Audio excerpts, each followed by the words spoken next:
बहुत सारे लोगों ने थंबनेल देख के इस वीडियो पे क्लिक किया होगा कि कुछ बढ़िया सा डिस्काउंट देखने को मिलेगा। इसी को कहते हैं मार्केटिंग स्ट्रेटजी, जो मोटोरोला आप लोग के साथ में कर रहा है। बट वो मार्केटिंग स्ट्रेटजी ब्रांड के लिए है, आप लोग के लिए नहीं है। और ये पूरी चीजें मैं इस वीडियो में क्लियर करने वाला हूं। ये है मोटोरोला का Edge30 अल्ट्रा। 60,000 रुपए का ये फोन लॉन्च हुआ था। आज की डेट में सेकेंड हैंड मार्केट में या फिर रीफर्बिश्ड मार्केट में 15,000 रुपए का मिल जा रहा है। तो ये डील लेने लायक है या फिर नहीं, इस वीडियो में ये भी देखेंगे। प्लस मैं आपको मोटोरोला की डार्क साइड के बारे में भी बताऊंगा। तो अगर आप मोटोरोला फैन हो तो वीडियो का फर्स्ट हाफ आपके लिए डेडिकेटेड है, और अगर आप एक ऐसे पर्सन हो जो खुद को अवेयर रखना चाहते हो तो वीडियो का सेकेंड हाफ और पूरी वीडियो आप लोग के लिए है। सबसे पहले इस फोन से शुरू करते हैं। ये है Edge30 अल्ट्रा। 60,000 रुपए का, जैसा मैंने बताया, डेफिनेटली लॉन्च हुआ था। और इस फोन में बहुत सारी चीजें हैं जो आपके एक्सपीरियंस को आज की डेट में भी बेहतर बना सकती है। डिस्प्ले से लेकर के प्रोसेसर, बैटरी और कैमरा, सारी चीजें टॉप नॉच मिल जाती है। इस फोन में आपको फुल HD डिस्प्ले मिलती है, वो भी 144 हर्ट्ज वाली। फ्रंट में आपको गोरिल्ला ग्लास 5 का प्रोटेक्शन मिल जाता है, जिससे आपके डिस्प्ले पे स्क्रैचेस ना आए। रियर में भी आपको गोरिल्ला ग्लास 5 का प्रोटेक्शन मिल जाता है, जिससे ये फोन देखने में काफी ज्यादा प्रीमियम लगता है। बाकी फोन का जो फ्रेम है वो एल्यूमिनियम का बना हुआ है, तो ओवरऑल आपको एक स्टर्डी बिल्ड मिल जाती है। ये मोटोरोला का पहला फोन था जो 200 मेगापिक्सल कैमरे के साथ में आया था। तो मेन कैमरा तो इसमें 200 मेगापिक्सल का है ही, साथ में आपको 12 मेगापिक्सल का टेलीफोटो सेंसर मिल जाता है विद f1.6 अपर्चर। और इसका जो अल्ट्रा वाइड सेंसर है ना, वो भी 50 मेगापिक्सल का है। अगर फ्रंट कैमरे की बात करें तो वो 60 मेगापिक्सल का है। फ्रंट कैमरे से आप 4K रिकॉर्डिंग कर सकते हो, रियर कैमरे से आप 8K रिकॉर्डिंग कर सकते हो।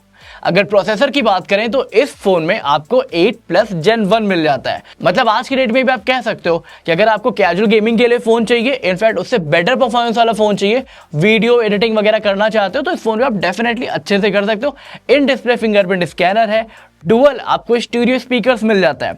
और अगर बैटरी की बात करूं तो वो यहां पे दी गई है 4610 mAh की battery with 125 what wired charging support, 50 what wireless charging support and 10 what reverse wireless charging support. इतनी सारी चीजें सुनने के बाद शायद आपको लग रहा होगा कि यार 15-18 हजार रुपए में अगर इतनी सारी चीजें मिल रही है तो क्यों ना इस फोन को तुरंत ही जाके बाई कर लिया जाए। उस समय भी जब ये फोन फ्लिपकार्ट पे आया था, बहुत सारे लोगों ने ऐसा ही सोचा था। एक चीज जो मैंने यहाँ पे मिस कर दी है, इसमें आपको 3 साल का ऑपरेटिंग सिस्टम अपडेट भी मिल जाता है।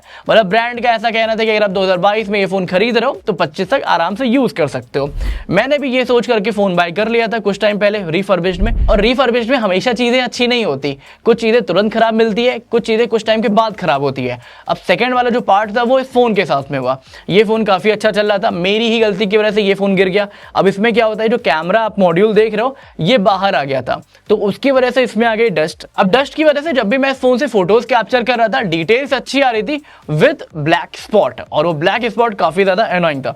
तो मुझे लगा मुझे मोटोरोला सर्विस सेंटर जाना चाहिए। मैं इस फोन को लेके मोटोरोला सर्विस सेंटर गया। अब ब्रांड का वहां पे कहना ये था कि इस फोन के पार्ट्स आने बंद हो गए हैं। अब इमेजिन करो जिन लोगों ने ये फोन 60,000 रुपए का बाई किया होगा, या फिर कुछ लोग ऐसे भी रहे होंगे जो फ्लिपकार्ट सेल में, अमेजन सेल में इस फोन को बाई किए होंगे, बट स्टिल 45,000 तक का उनको मिला होगा। उनके लिए कितनी ज्यादा ट्रॉमेटिक सिचुएशन रही होगी। मेरे लिए तो स्टिल ठीक था, मैंने इसको रिफर्बिश्ड मार्केट से बाई किया था। अगर मैं इसको रीसेल भी करूंगा तो 10,000 रुपए के आसपास मुझे मिल जाएगा। बट व्हाट इफ आपने इस फोन को पूरे पैसे देके खरीदो, 3 साल का एंड्रॉइड अपडेट देख करके कि एटलीस्ट मैं इस फोन को 3 साल तक यूज कर सकता हूं, और ब्रांड आपसे ये बोले कि सॉफ्टवेयर अपडेट तो हम दे रहे हैं बट हार्डवेयर का हमारे पास में कोई भी सपोर्ट नहीं है। और ऐसा अक्सर देखा जाता है कि 3-4 साल के बाद में फोन की बैटरी तो जरूर ही डिग्रेड होती है।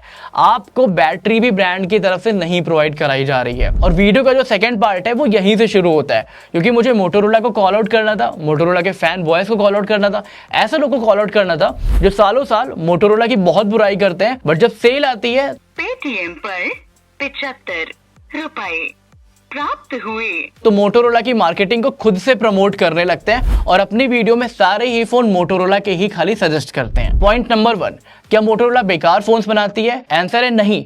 मोटोरोला के फोन्स ऐसे लोग को टारगेट करते हैं जिनको कम पैसे में ज्यादा फीचर्स चाहिए, और या फिर उनको ओवरऑल एक अच्छा प्रोडक्ट चाहिए।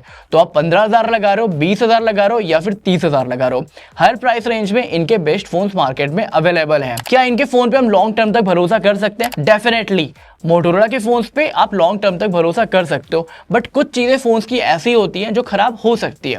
जैसे बैटरी, जैसे बैक पैनल हो सकता है गिरने की वजह से टूट जाए, जैसे मेरे फोन का कैमरा मॉड्यूल टूट गया था, तो ये ब्रांड की गलती नहीं थी बट हाँ मेरी गलती थी। तो मेन प्रॉब्लम क्या है? मेन प्रॉब्लम ये है कि मोटोरोला का आफ्टर सेल सपोर्ट आज की डेट में भी काफी ज्यादा खराब है। लोग अभी भी मोटोरोला को कॉल आउट करते हैं कि आपके अपडेट टाइम से नहीं आते, और ये चीजें काफी हद तक सही है। मोटोरोला का अपडेट तब आता है जब सारी ब्रांड ऑलरेडी अपने फोन्स को अपडेट कर देती है और ऑपरेटिंग सिस्टम तक तो ये चीजें समझ में आती है, बट सिक्योरिटी पैच काफी ज्यादा इंपॉर्टेंट चीज होती है आज की डेट में, जहां पे साइबर फ्रॉड इतने ज्यादा बढ़ते जा रहे हैं। और सेकेंड प्रॉब्लम ये है कि इनके फोन से कंपोनेंट की अवेलेबिलिटी उतनी ज्यादा अच्छी नहीं है जितनी बाकी ब्रांड्स की है। तो अगर आप इनके डिवाइसेस को खुद से डैमेज करते हो, या ये खुद से खराब हो जाते हैं, या बैटरी डिग्रेड हो जाती है, तो आपको चेंज करवाने में काफी ज्यादा दिक्कत आती होगी।